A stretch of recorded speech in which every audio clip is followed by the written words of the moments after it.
والد کو توحید کی دعوت۔ آپ کا والد بتوں کو پوجتا تھا، چنانچہ آپ نے سب سے پہلے اسی کو توحید کی دعوت دی، کیونکہ سب سے زیادہ وہی اس بات کا حق رکھتا تھا کہ پورے خلوص کے ساتھ اسی کی خیرخواہی کی جائے۔ حضرت ابراہیم علیہ السلام نے دعوت توحید کا آغاز اپنے گھر سے کیا اور اسے مشرق باپ کو بڑے پیار اور آداب سے تبلیغ کی دعوت دی، مگر باپ نے اتنا ہی سخت رویہ اختیار کیا اور ابراہیم علیہ السلام کو سخت دھمکی دی۔ ارشاد باری تعالیٰ ہے، اور اے نبی، اس کتاب میں ابراہیم کا قصہ بیان کرو، بے شک وہ نہایت سچے پیغمبر تھے۔ جب انہوں نے اپنے باپ سے کہا کہ ابا جان، آپ ایسی چیزوں کو کیوں پوچھتے ہیں جو نہ سنتے ہیں، نہ دیکھیں گے اور نہ آپ کے کچھ کام آ سکیں گے۔ ابا جان، مجھے ایسا علم ملا ہے جو آپ کو نہیں ملا، لہذا میرے ساتھ ہو جائیے، میں آپ کو سیدھی راہ پر چلا دوں گا۔ ابا جان، شیطان کا ساتھ نہ دے، وہ اللہ کا نافرمان ہے۔ ابا جان، مجھے ڈر لگتا ہے کہ کہیں آپ کو اللہ کا عذاب نہ آ پکڑے تو آپ شیطان کے ساتھی بن جائے۔ اس نے کہا کہ ابراہیم، کیا تو میرے معبودوں سے برگشتہ ہے؟ اگر تو باز نہیں آئے گا تو میں تجھے سنسار کر دوں گا اور تو ہمیشہ کے لیے مجھ سے دور ہو جا۔ ابراہیم علیہ السلام نے کہا، اچھا تم پر سلام ہو، اور کہا کہ میں آپ کے لیے اپنے پروردگار سے بخشش مانگوں گا، بے شک وہ مجھ پر نہایت مہربان ہے، اور میں آپ لوگوں سے اور جن کو آپ اللہ کے سوا پکارتے ہیں ان سے کنارہ کرتا ہوں اور اپنے پروردگار ہی کو پکاروں گا۔ مجھے یقین ہے کہ میں اپنے پروردگار کو پکار کر محروم نہیں رہوں گا۔ ان آیات میں اللہ تعالیٰ نے آپ کی اپنے والد سے گفتگو اور بحث بیان فرمائی ہے اور بتایا کہ آپ نے اپنے والد کو کس طرح عمدہ ترین الفاظ اور بہترین اشارے کے ساتھ حق کی طرف بلایا اور اس پر بتوں کی عبادت کا باطل ہونا واضح فرمایا، جو اپنے بیچارگی کی پکار نہیں سنتے اور نہ اس کی موجودگی کو دیکھتے، پھر وہ کس طرح اسے کوئی فائدہ پہنچا سکتے ہیں، کس طرح اسے رزق دے سکتے ہیں یا اس کی مدد کر سکتے ہیں۔ پھر اسے اس طرف توجہ دلائی کہ اگرچہ ان کی عمر اپنے والد سے کم ہے، تاہم اللہ نے انہیں ہدایت اور علم نافع سے نوازا ہے۔ چنانچہ فرمایا، ابا جان، مجھے ایسا علم ملا ہے جو آپ کو نہیں ملا، تو آپ میرے ساتھ ہو جائیے، میں آپ کو سیدھی راہ پر چلا دوں گا۔ یعنی میں آپ کو وہ سیدھا راستہ دکھاؤں گا جو بہت واضح ہموار اور حنفیت کا راستہ ہے، جو آپ کو دنیا اور آخرت کی بھلائی تک پہنچا دے گا۔ آپ نے جب اسے ہدایت کی یہ بات سنائی اور نصیحت فرمائی تو اس نے قبول نہ کی، بلکہ آپ کو دھمکیاں دیتے ہوئے بولا، ابراہیم، کیا تو میرے معبودوں سے بے رغبت ہے؟ اگر تو باز نہ آئے گا تو میں تجھے سنسار کر دوں گا۔ ابراہیم علیہ السلام نے والد کے توحید کو ماننے سے انکار اور دھمکیوں کے جواب میں بڑے آداب و احترام سے فرمایا، آپ پر سلام ہو، یعنی آپ کو میری طرف سے کوئی تکلیف نہیں پہنچے گی، نہ میں آپ سے کوئی گستاخی کروں گا، میری طرف سے آپ بالکل محفوظ ہیں۔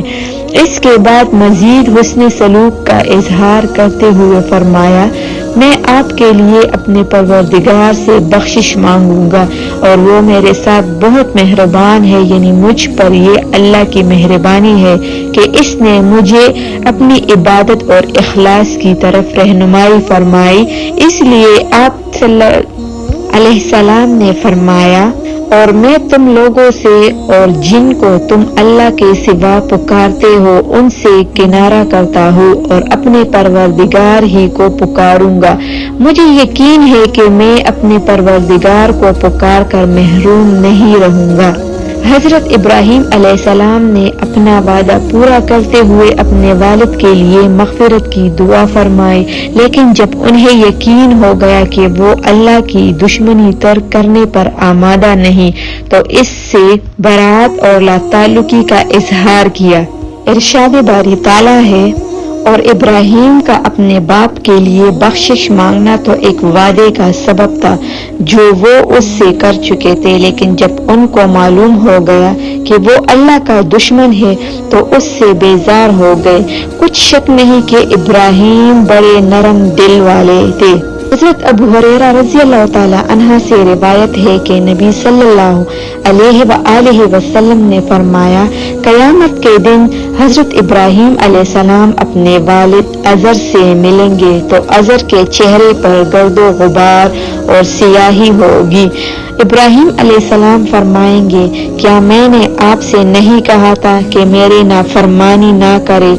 اور کہے گا، آج میں آپ کی نافرمانی نہیں کروں گا۔ ابراہیم علیہ السلام فرمائیں گے، یا رب، تو نے مجھ سے وعدہ کیا تھا کہ جس دن لوگ قبروں سے اٹھائے جائیں گے اسی دن تو مجھے رسوا نہیں کرے گا۔ اس سے بڑھ کر رسوائی کیا ہوگی کہ میرا باپ رحمت سے دور جہنم میں جا رہا ہے۔ اللہ تعالیٰ فرمائے گا، میں نے جنت کافروں پر حرام کر دی ہے۔ ارشاد باری تعالیٰ ہے، اور ہم نے اسی طرح ابراہیم کو آسمانوں اور زمین کے عجائبات دکھلائے تاکہ وہ خوب یقین کرنے والوں میں ہو جائے۔ یعنی جب رات نے ان کو پردہ تاریکی سے ڈھانپ لیا تو انہیں آسمان میں ایک ستارہ نظر آیا، وہ کہنے لگے، یہ میرا پروردگار ہے۔ جب وہ غائب ہو گیا تو کہنے لگے کہ مجھے غائب ہو جانے والے پسند نہیں۔ پھر جب چاند کو دیکھا کہ چمک رہا ہے تو کہنے لگے، یہ میرا پروردگار ہے۔ لیکن جب وہ بھی چھپ گیا تو بول اٹھے کہ اگر میرا پروردگار مجھے سیدھا راستہ نہیں دکھائے گا تو میں ان لوگوں میں ہو جاؤں گا جو بھٹک رہے ہیں۔ پھر جب سورج کو دیکھا کہ جگمگا رہا ہے تو کہنے لگی، یہ میرا پروردگار ہے، یہ سب سے بڑا ہے۔ مگر جب وہ بھی غروب ہو گیا تو کہنے لگے، لوگوں، جن چیزوں کو تم اللہ کا شریک بناتے ہو میں ان سے بیزار ہوں۔ میں نے سب سے یکساں ہو کر اپنے آپ کو اسی ذات کی طرف متوجہ کیا جس نے آسمانوں اور زمین کو پیدا کیا، اور میں مشرکوں میں سے نہیں ہوں۔ اور ان کی قوم کو ان سے بحث کرنے لگی تو انہوں نے کہا کہ تم مجھ سے اللہ کے بارے میں کیا بحث کرتے ہو؟ اس نے تو مجھے سیدھا راستہ دکھایا ہے، اور جن چیزوں کو تم اس کا شریک بناتے ہو میں ان سے نہیں ڈرتا۔ ہاں، جو میرا پروردگار کچھ چاہے، میرا پروردگار اپنے علم سے ہر چیز کا احاطہ کیے ہوئے ہے۔ سورہ انبیاء میں فرمایا، ارشاد باری تعالیٰ ہے، اور ہم نے ابراہیم کو پہلے ہی سے ہدایت دی تھی اور ہم ان کے حال سے واقف تھے جب انہوں نے اپنے باپ سے کہا کہ یہ مورتیاں ہیں جن کی پرستش پر تم معتکف اور قائم ہو۔ وہ کہنے لگے کہ ہم نے اپنے باپ دادا کو ان کی پرستش کرتے دیکھا ہے۔ ابراہیم نے کہا کہ تم بھی گمراہ ہو اور تمہارے باپ دادا بھی ذرائع گمراہی میں پڑے رہے۔ وہ بولے، کیا تم میرے پاس واقعی حق لائے ہو یا ہم سے کیل کی باتیں کرتے ہو؟ ابراہیم نے کہا، نہیں، بلکہ تمہارا پروردگار آسمانوں اور زمین کا پروردگار ہے جس نے ان کو پیدا کیا ہے، اور میں اس بات کا گواہی اور اسی کا قائل ہوں، اور اللہ کی قسم، جب تم پیٹ پھیر کر چلے جاؤ گے تمہیں تمہارے بتوں سے ایک چال چلوں گا۔ پھر ان کو توڑ کر ریزہ ریزہ کر دیا مگر ایک بڑے بت کو نہ توڑا تاکہ وہ اس کی طرف رجوع کرے۔ کہنے لگے کہ ہمارے معبودوں کے ساتھ یہ معاملہ کس نے کیا؟ وہ تو کوئی ظالم ہے۔ لوگوں نے کہا کہ ہم نے ایک نوجوان کو ان کا ذکر کرتے ہوئے سنا ہے، اس کو ابراہیم کہتے ہیں۔ وہ بولے کہ اسے لوگوں کے سامنے لاؤ تاکہ وہ گواہ رہے۔ جب ابراہیم آئے تو بت پرستوں نے کہا کہ ابراہیم، ہمارے معبودوں کے ساتھ یہ کام بھلا تم نے کیا ہے؟ ابراہیم نے کہا، نہیں، بلکہ یہ ان کے اس بڑے بت نے کیا ہوگا۔ اگر یہ بولتے ہیں تو ان سے پوچھ لو۔ انہوں نے اپنے دل میں غور کیا تو آپس میں کہنے لگے بے شک تم ہی بے انصاف ہو۔ پھر انہوں نے شرمندہ ہو کر سر نیچے کر لیا اور ابراہیم سے کہنے لگے کہ تم جانتے ہو یہ بولتے نہیں۔